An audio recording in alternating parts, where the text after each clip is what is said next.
Good morning, everybody. I started the day with a 7-mile run in the forest. And as you know, I'm on a dopamine detox, meaning I don't use instant gratification methods, not even caffeine, and it's a great experience. So there is no external motivators. I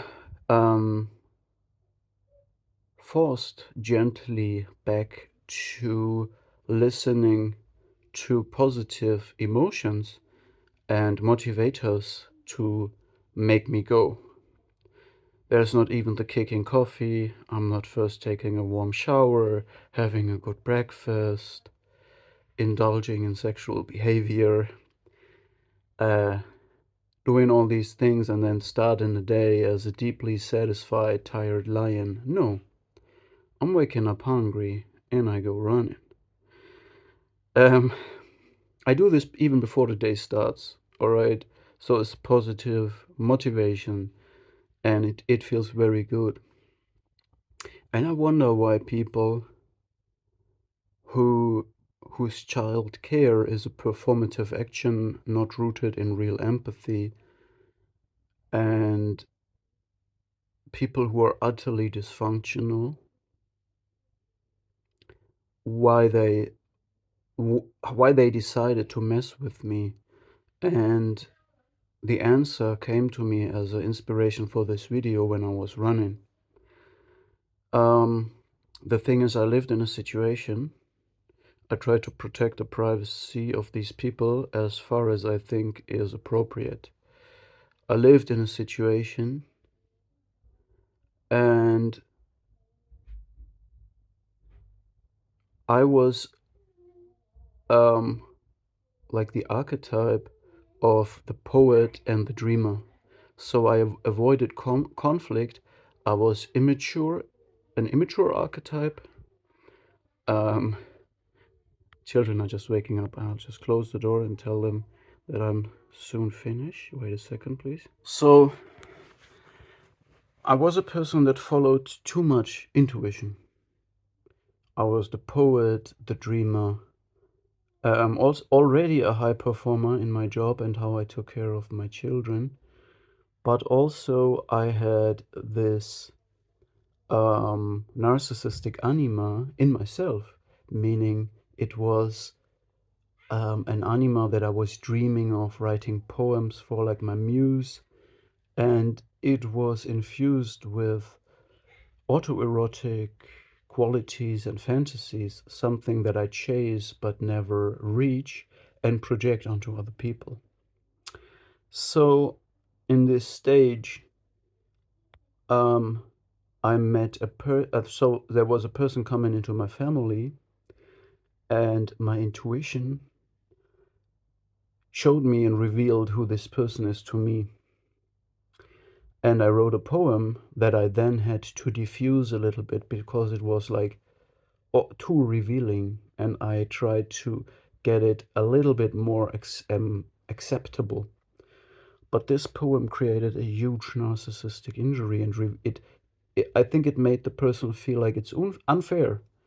This person knows who I am, even though I'm trying to craft a grandiose picture of who I am. Okay, so in this poem, I wrote something because I observed my dog. My dog was when they find something that smells extremely filthy on the ground, they go and lay into this and indulge in it and take it on their fur, the smelly, filthy thing that is like a carcass, like the smell of a dead carcass of something that scavengers would want to eat. The most filthy thing you could imagine. A dog will go run at it and put it all over his fur. Is a behavior of scavengers. They do this to go back to the pack and tell them, look, I found something that's so filthy, let's go and enjoy it. Scavengers love that, all right? So this is the wolf nature of the dog. the jackal nature as well as a little bit hyena nature maybe. And this person was coming from a dysfunctional situation where his woman treated him very bad. And I told him that he is like a dog that first indulges in the filthiness of a dysfunctional relationship and then burning his fingers in the process, and instead of taking some time, a few years, to learn from it and individuate, he just jumps into the next filth. That's what I observed. Is like a dog, all right? But I made it in a poetic way. And I also filled in some other of his survival strategies in a great metaphorical way, but I don't want to reveal that. But it was a perfect metaphor for a person who always is standing up again. Like there is these toys for children. These are these men that always stand up again because they have this weight on the ground. Okay, I did not use this metaphor, but something similar. So it's a strategy to always emerge again through inversion in this case. The perfect metaphor, but I don't want to reveal it because it's too personal. And this means I revealed before the game even began who the person is, and I think this created a deep psychosis in this person, a shock. So I watched behind the mask, and this was all my intuition is crazy. This is the connection to the collective subconsciousness. I saw this, okay? And I was shocked myself. It was a person, and my rational, wake self did not see it. I was like, okay, is a nice person. I even considered this person a little bit like my friend, but there was always this uncanny feeling where I thought, friend seems not right. It's not a friend. But so my rational side said it should be a friend, but another voice in me did not harmonize with that. And I wonder why why I wrote this poem. Where are these pictures coming from? Is very offensive in some way, so I diffused it a little bit. But I gave it to him because I'm so naive that I thought truth is always, everything is good with truth. And this really created the deep narcissistic injury and even might have led to the suicidal gesture and other odd things that this person did, um, things that they told me about their life. Anyway, I also said about another person that this person is very opportunistic and can take very much.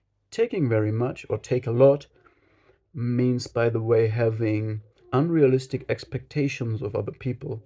And this is one of the indications of predatory personalities. They are opportunistic and they have unrealistic expectations of other people, meaning they don't bring in the same. They expect more from others than they give. Right? So, yeah. And this dynamic, it was all my intuition that created the injury before the whole game began. And then they decided to mess with me because they could not craft their grandiose false self-picture in the presence of someone who has already seen behind the facade. This is why the hostility came from, and why people decide to mesh with a person they can't mess with in overt ways. Therefore, the coercive control, coercive persuasion, and these tactics. Also, I realized, by the way, we call a female dog or a female wolf. There is a certain name that we give it also in slang, the B word, bitch. So this is referring to a female dog. And I was thinking about the archetypal meaning of that. And it means, in my opinion, it's a a feminine archetype that takes care of the children. So the job of the female dog, of the female wolf, of the wolf woman is to take care of the children. Therefore, she cannot afford risking her life too much. As well, she cannot afford moral, honor, reputation, nothing, none like that. It's just about survival. So anything is okay to do in a survival situation. It's the purest primitive survival decision. And I want to leave you with this. If you want, we can decide, or we can develop this archetype maybe more on my channel. The opposite is, you know, a male pack leader or a male lion would be more confrontative, would risk his life for the life of the female and the children, would be more confrontative, puts value in honor and reputation. All right, but the yeah, the female, the mother, will not will sacrifice all of this just to stay with the children, and only in a last line of defense put her life on the line. But just when the death of the children is inevitable, almost inevitable, then she will commit an all-out attack. All right, I just wanted to leave you with this biological observation and the term that human beings have used in in an offensive way that is a little bit different to that um, biological behavioral observation, but it's inspired by it. All right, thank you for listening. See you in the next video.